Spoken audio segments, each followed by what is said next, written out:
Então, dando início aqui à nossa conversa, eu queria primeiro agradecer, né, Ivonei? Eu te agradecer de coração aqui o ter aceitado o nosso convite. O Ivonei é advogado, pessoal, ele é formado pela PUC do Rio Grande do Sul e ele é especializado em Direito Internacional Público. Ele é professor, inclusive, no Peru da matéria. Ele é autor de livros em português e em línguas estrangeiras publicadas no Brasil e fora do Brasil. Então é alguém que realmente entende da matéria e que veio aqui falar com vocês. Ele vai abordar então a Corte Internacional de Justiça e para fazer isso a gente combinou de fazer uma conversa o mais tranquila possível com o raciocínio sempre de deixar o assunto extremamente didático para vocês. Ivonei, então, mais uma vez, muito obrigado. E você podia explicar para os nossos ouvintes aqui o que é a Corte Internacional de Justiça? Claro. Bom, em primeiro lugar, quero te agradecer pelo convite, né? É uma satisfação enorme vir aqui falar com vocês. Boa noite a todos os alunos e alunas presentes também. Agradeço muito pela presença de vocês. Então, a Corte Internacional de Justiça, ela é o principal órgão judicial da ONU. Esse termo não é eu que cunhei, não é eu que inventei, esse termo está na própria Carta da ONU, especificamente no artigo 92 da Carta da ONU. Então, mas antes de falar sobre a sistemática dessa corte dentro da ONU, nós temos que voltar um pouco no tempo, porque essa corte ela é uma sucessão de uma outra corte internacional, que é a Permanente Corte Internacional de Justiça, que era a corte da Liga das Nações, que é a organização que veio antes da ONU, em uma sistemática parecida. Então, a Permanente Corte Internacional de Justiça ela foi criada junto com a Liga das Nações, em 1919. A Permanente Corte Internacional de Justiça ela funcionava onde hoje funciona a Corte Internacional de Justiça, mesmo lugar. Por que eu quero ressaltar essa linha cronológica? Porque alguns julgados que vocês vão observar dentro da Corte Internacional de Justiça, às vezes a Corte utiliza alguns julgados da Permanente Corte Internacional de Justiça. Então, vocês vão ver, às vezes, em rodapés lá, according with PCIJ, number, tal. É caso dessa corte anterior, que deixou de funcionar, assim que a Liga das Nações também deixou de funcionar. Então, esse seria, digamos assim, a linha, o histórico antes da fundação da ONU e da Corte Internacional de Justiça. Pois bem, a ONU, como bem disse, sucedeu a Liga das Nações. A ONU foi criada em 1945. Então, ali na Carta da ONU, ela estabeleceu alguns de seus órgãos e o órgão principal judicial ali estabelecido foi a Corte Internacional de Justiça, que começou o seu funcionamento em 1946. A partir de 1946 começou a ter o trâmite, os primeiros casos. E é curioso que o primeiro caso contencioso que teve foi o caso do canal Corfu, que vocês vão ver como Corfu Channel Case, né? Foi julgado em 48 ou 49, se não me falha a memória, mas ele teve o início em 47. Então em resumo, é o principal órgão judicial da ONU. Acho que seria essa definição. Ivonei, e além do caso Corfu, você destacaria mais algum aí para os nossos alunos estudarem, para darem uma olhadinha em especial? Claro. Na sequência do caso Corfu, teve um outro caso contencioso, foi o primeiro caso na Corte Nacional de Justiça daqui da América Latina, que foi o caso Aya de la Torre, que vocês vão ler em documentos, em alguns livros internacionais, como Asylum Case, que é um caso sobre asilo político de um político peruano que foi na embaixada da Colômbia, e aí começou um debate sobre como seria o salvo-conduto, como é que seria a regra de asilo político, se essa regra era costumeira ou não era, né? E no final a corte acabou decidindo que ela não tinha evidência suficiente para ser uma norma costumeira. Notem que esse caso é de 1949 e 1950, se não me falha a memória. Não me falha a memória, o julgamento foi em 1950, então não havia ainda as convenções sobre asilo diplomático, asilo territorial, não havia nem sequer a convenção de direitos dos refugiados, indo mais além da problemática de acolhimento. Então, naquele momento, a CIG entendeu que não havia, mas ela deixou em aberto que sim, poderia haver futuramente, um costume regional sobre direito ao asilo. Então, esse é um caso bastante interessante envolvendo a América Latina. Outro caso que ele é bastante utilizado em Moot Courts, principalmente o Jessup e a Moot e tudo mais, que é o Nicaragua Case, que é Paramilitary Activities in and for Nicaragua.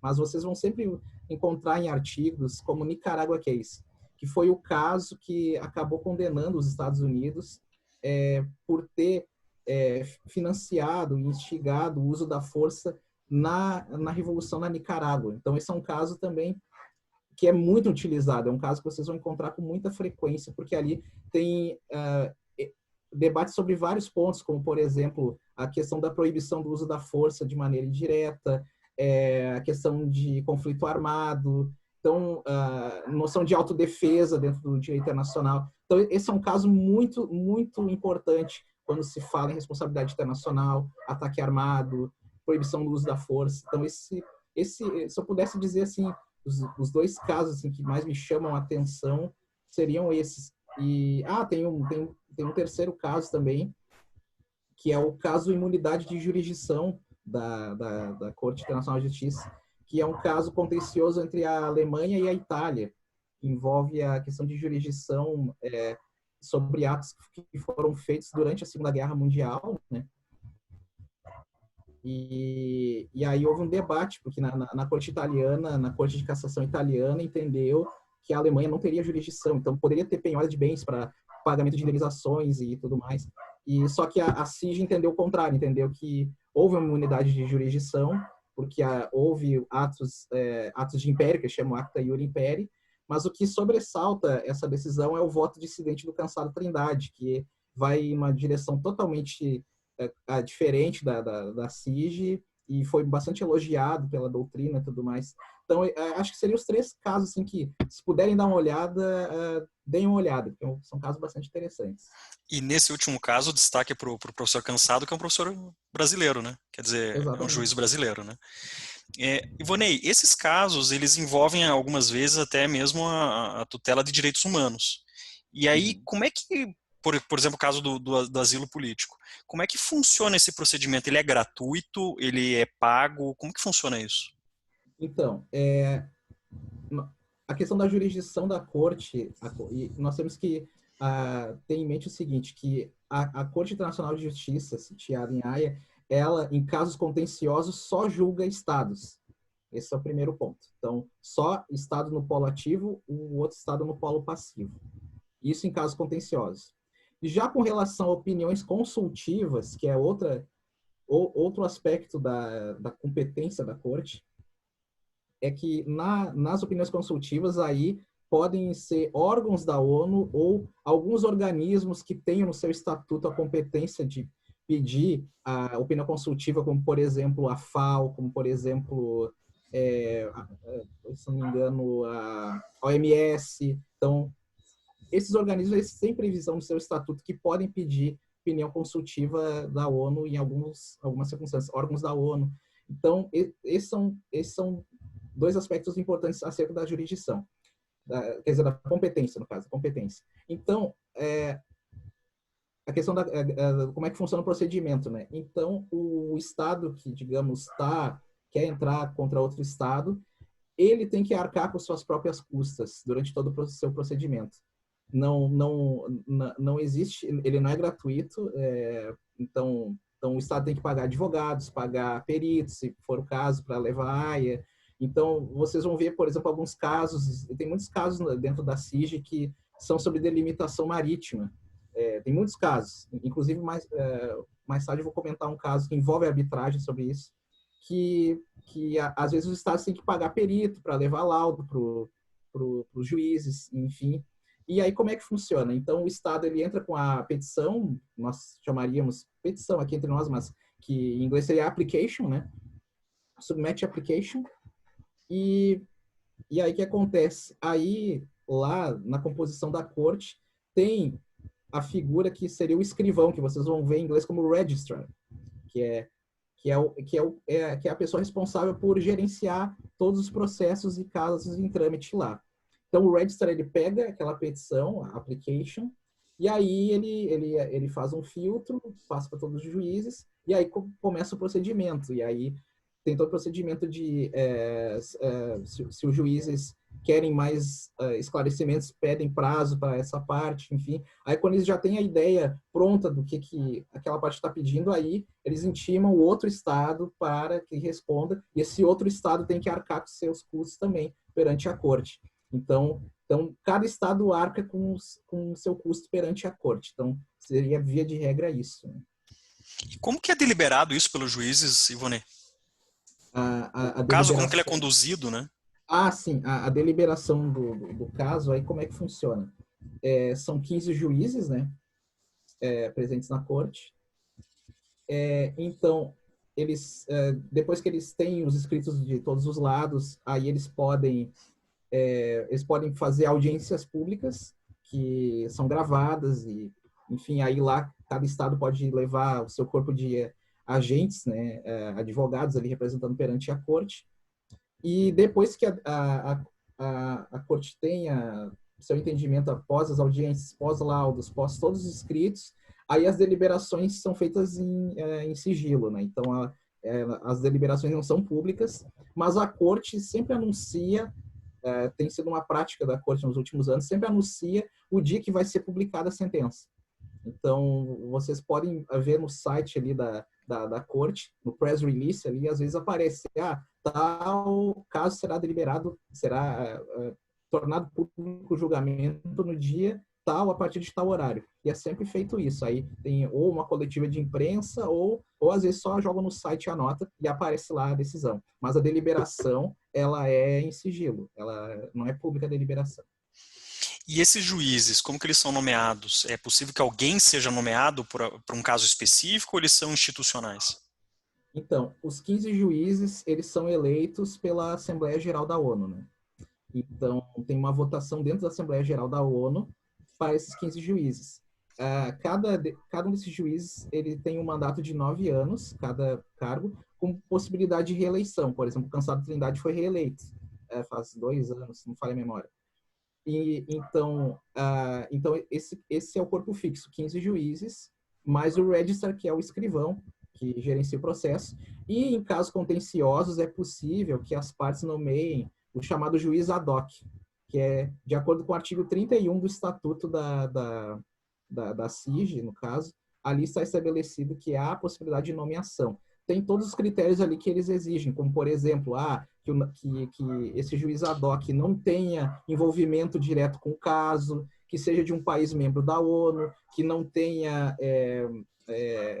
N problemas criminais. Então, tem toda uma normativa específica para juiz ad hoc, que está ali no artigo 31, né?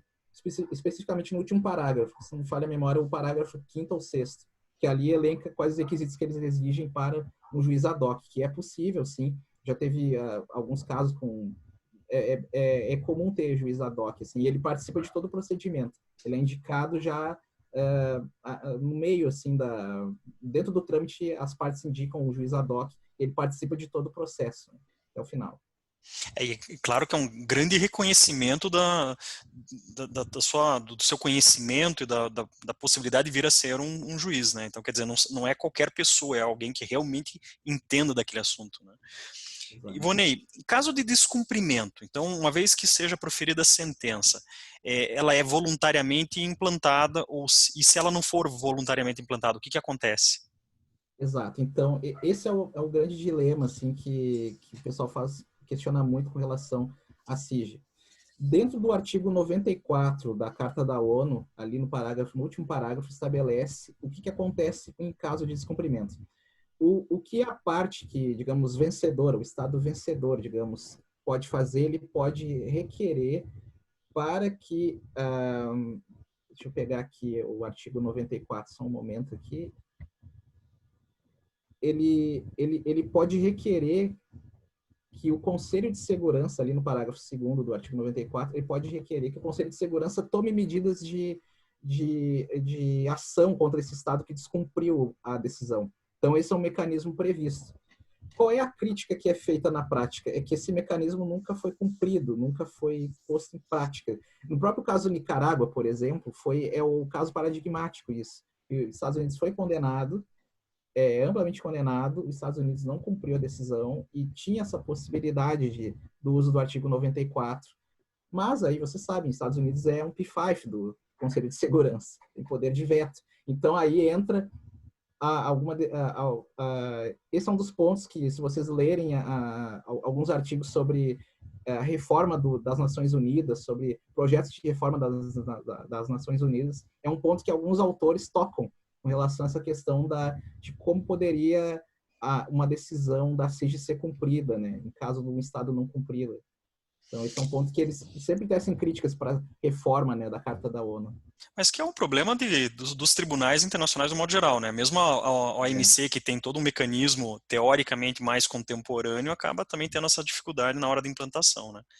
E me diz uma coisa, é possível que os estados entrem em acordo no meio do procedimento? Sim, é possível, e eu até exemplifico com alguns casos assim, que aconteceu. Quer dizer, um caso específico que eu quero mencionar, que é mais recente, que é um caso que é deixa eu pegar o nome aqui dele, é um caso que envolveu Equador e Colômbia. É um caso muito interessante de 2000 e... Só um momento aqui que eu tô com ele aberto até por sinal.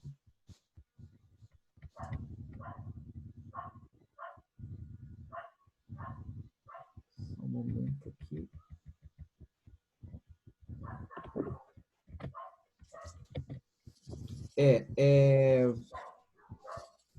Aerial Herbicide Spraying, Equador e Colômbia. O que aconteceu nesse caso? Houve um conflito entre os dois países sobre o uso de venenos agrotóxicos bem na fronteira entre os dois países. E aí, então, o Equador reclamou que a Colômbia estava usando e isso estava causando danos transfronteiriços ambientais. E aí começou um procedimento dentro da CIG, em 2008. E durante o trâmite, bem no início, aí a Colômbia se prontificou em fazer um acordo. E aí, como é que funciona esse procedimento quando as partes fazem um acordo? Aí tem um documento dentro da CIG chamado Regras da Corte, que é Rules of the Court. E a partir lá do artigo 88, diz o seguinte, que as partes firmando um acordo, aí a Corte, ela remove o caso do trâmite. Se as partes concordaram, já não tem mais o contencioso entre elas, a Corte remove. Então, esse é um caso mais recente, que vocês podem dar uma olhada sobre como funciona a sistemática em casos de acordo. Acordo também, isso é um ponto interessante, pode acontecer, o acordo também pode acontecer após a sentença também. Isso é um ponto que já aconteceu. Isso aconteceu no caso da Estados Unidos versus Irã, naquele caso de tomada de reféns na embaixada americana. O que aconteceu? O Irã foi condenado, houve a sentença, e aí, depois, acho que um ano, não meses depois, aí Irã firmou um acordo com os Estados Unidos dizendo que já tinha liberado os reféns, que iria pagar uma compensação e tudo mais. E aí foi removido o caso. Então, vocês vão olhar lá no trâmite desse caso, que é United Nations e US Tehran Hostage, acho que é o nome do caso, vai aparecer lá, Removed from the Court, a partir do ano tal. E foi um ano depois, meses depois da decisão. Com relação ao ponto dos nomes dos casos, tem uma história bastante curiosa.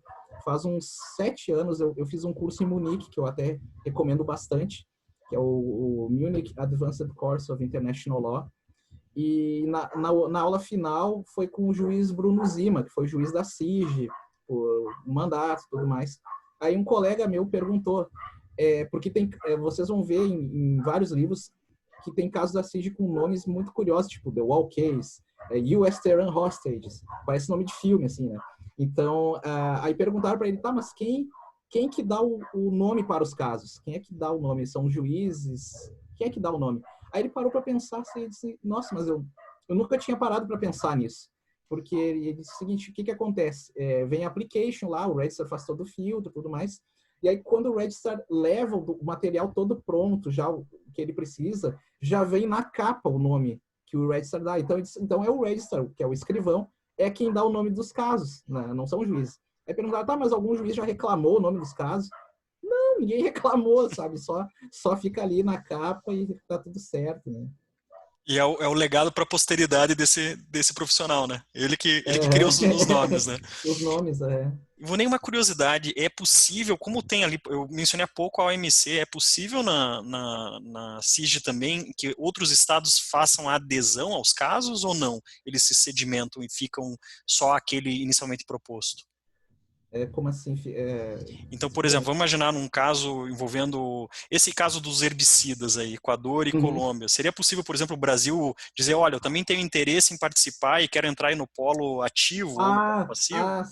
ah, sim, No eles passivo podem. não, claro que ele não vai querer Sim, entrar, sim. mas ele poderia aderir ao polo ativo? Na real, eles podem intervir como terceiros interessados, né? Eles podem manifestar interesse, podem manifestar se tem algum ponto ali específico, né, que podem ingressar, mas especificamente no polo ativo ou passivo, durante o trâmite, assim, não me recordo. Mas o que eu me recordo agora, um caso mais recente que saiu, a última decisão da CIG até, foi um caso que teve mais de um país no polo ativo. Foi contra o Catar. E aí o Catar acabou ganhando, que foi com relação ao bloqueio do espaço aéreo deles. Sim. Tal. E foi, se não me engano, foi a Arábia Saudita, Emirados Árabes, não lembro, acho que foi Bahrein, acho que foi contra o Catar, né? Então foram três que entraram em conjunto, né? Em Pelo conjunto. mesmo. Eu vi que tem uma pergunta ali. A Corte ou o Conselho de Segurança possuem algum poder de vetar, não homologar os acordos firmados entre Estados? Ou em sendo retirado de pauta para julgamento? Se dá maior autonomia para os termos do acordo? Excelente pergunta. Não tem previsão específica do Conselho de Segurança para vetar ou não homologar os acordos. E o próprio regulamento ali na Rules of the Court, só um momento aqui, deixa eu puxar ele aqui. Artigo 88.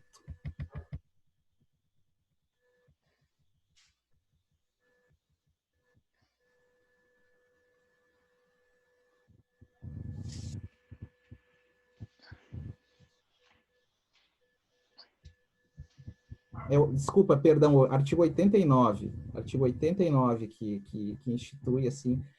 Ali também não tem uma previsão específica se a corte pode entrar no mérito do debate para não homologar.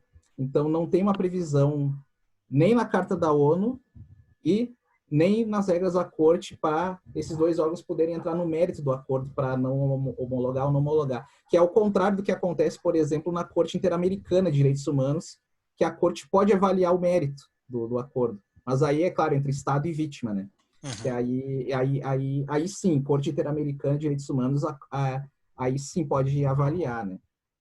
Aí a segunda parte, ou sendo retirado de pauta para julgamento, se dá maior autonomia para os termos do acordo.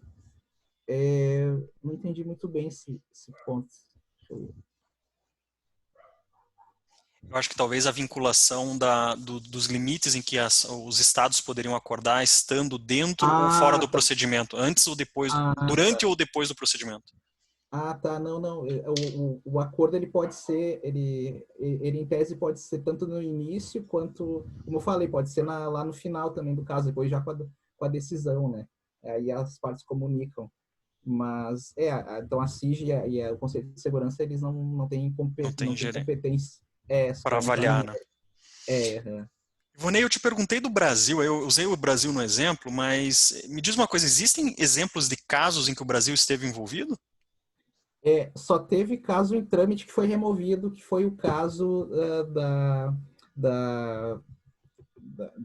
do político Zelaya, aquele que foi para a embaixada brasileira em Honduras, que Honduras chegou a entrar com a application, né? Chegou a entrar com a petição, mas aí o Brasil conseguiu negociar e aí Honduras retirou o caso, mas decisão final não teve nenhuma assim do Brasil. O Brasil ele já, digamos, em alguns casos ele já, principalmente em algumas opiniões consultivas, ele já chegou a mandar cartas se manifestando. Não mais que isso, né? Mas caso contencioso com sentença, não teve. Tá. E casos envolvendo arbitragem? O que você pode nos Certo, dizer a respeito? certo. Era esse ponto que eu queria chegar com relação a temática do grupo, né? Tem dois casos que se destacam muito, que envolvem arbitragem, e é um deles que é um caso que envolve Nicarágua e Honduras, que era bastante curioso. Foi o seguinte: a Nicarágua e Honduras firmaram um tratado lá no final do século XIX, sobre delimitação marítima entre os dois países. Só que ficou um vazio nesse tratado, e esse tratado previa, em casos de contencioso, que o rei da Espanha faria a arbitragem entre os dois países, com relação à delimitação marítima.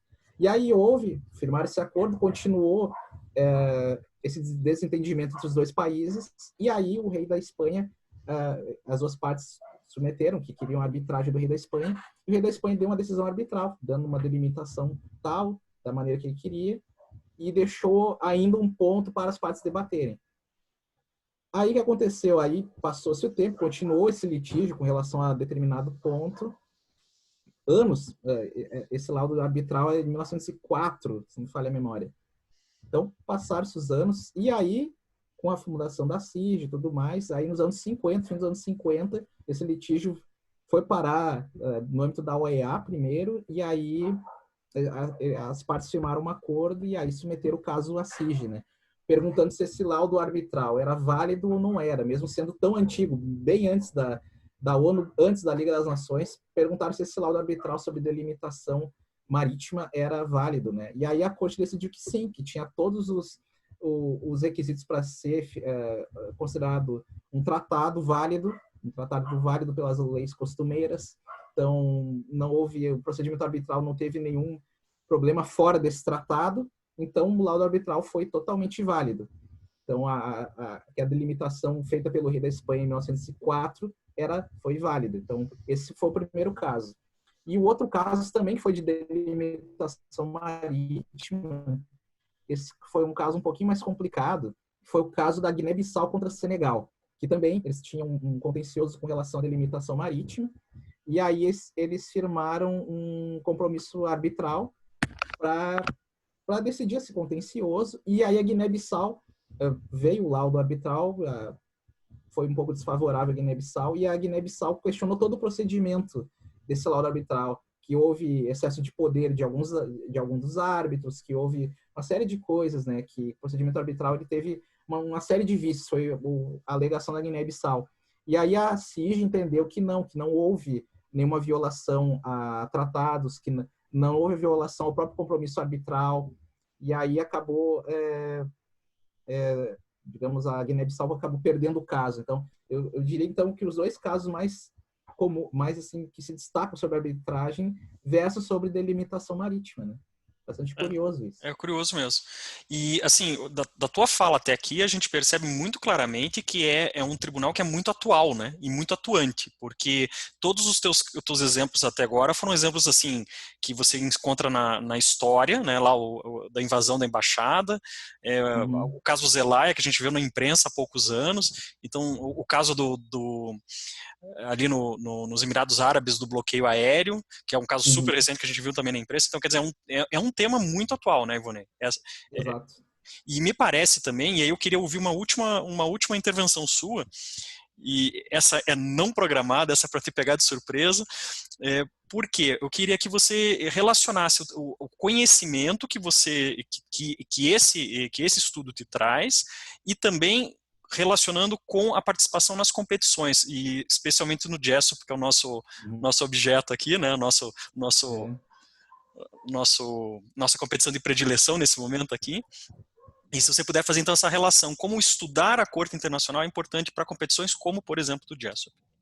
Então, a CIG, a jurisprudência da CIG, ela traz base para para outros ramos dentro do direito, né? Então, vocês vão, por exemplo, ver em decisões de cortes regionais de direitos humanos referências a casos da CIG. Inclusive, há referências a casos da permanente Corte Internacional de Justiça. Então para vocês verem que a CIG, ela traz alguns casos muito paradigmáticos que refletem outras áreas. Então, por exemplo, a questão de responsabilidade de estados. Tem série de casos que a CIG analisa de maneira pormenorizada. Questão de atuação de organizações internacionais. Tem alguns casos também que a CIG analisa a personalidade jurídica. Isso tudo se reflete em outras áreas, né? E na competição nas competições, os moot courts, é o momento que a gente tem mais, que a gente pode aprofundar esse estudo. Esse estudo, às vezes em sala de aula não tem espaço, não tem nem tempo, não tem nem como o professor falar tudo isso, porque é muito conteúdo, são muitos detalhes. Então, na competição, vocês podem aprofundar esses assuntos e podem relacionar com outras áreas que vocês forem usar. Por exemplo, às vezes o direito internacional parece ser super distante, assim, né? Mas, por exemplo, em questões de, por exemplo, tributárias, eu sei que tu vai convidar o Orsato daqui a alguns dias. Tem série de questões de imunidade tributária. Às vezes, tem sei lá, uma empresa estatal de um país tal. Tá, mas isso que ele fez, essa empresa é ato de Estado ou não é? Por consequência, tem imunidade tributária ou não tem? Sabe? Então, a base está toda dessa do direito internacional público clássica. Então, por isso que ela é importante. E no momento dessas competições, vocês podem aprofundar esses assuntos. E quando vocês forem para outras áreas, aí vocês podem usar, relacionar isso. E, por exemplo, em direito trabalhista, às vezes, caso que acontece direto. Por exemplo, fulana trabalha no consulado tal, aí na cidade local de vocês. E tem uma série de violações trabalhistas aqui consulado. Tá, e aí, como é que fica o processo? Como é que fica a imunidade de jurisdição? Tem ou não tem? Imunidade de execução. Posso penhorar o computador do cônsul? Sabe, tudo isso são pontos que vocês extraem do direito internacional público clássico. Então, por isso que é o momento de, quando vocês vão para essas competições, vocês aprofundam e depois, na vida profissional, podem usar, relacionar com outros pontos, né, que vocês forem, outras áreas que vocês forem, né. Ivonei, muito obrigado por todos esses esclarecimentos. Eu acho que aqui posso falar em nome de todos. Você deu um ótimo cenário, você conseguiu esclarecer uma série de dúvidas que são assim iniciais e mesmo alguns pontos que você foi bem mais fundo, de uma forma leve, tranquila e que trouxe aí um ganho com certeza para quem está ouvindo.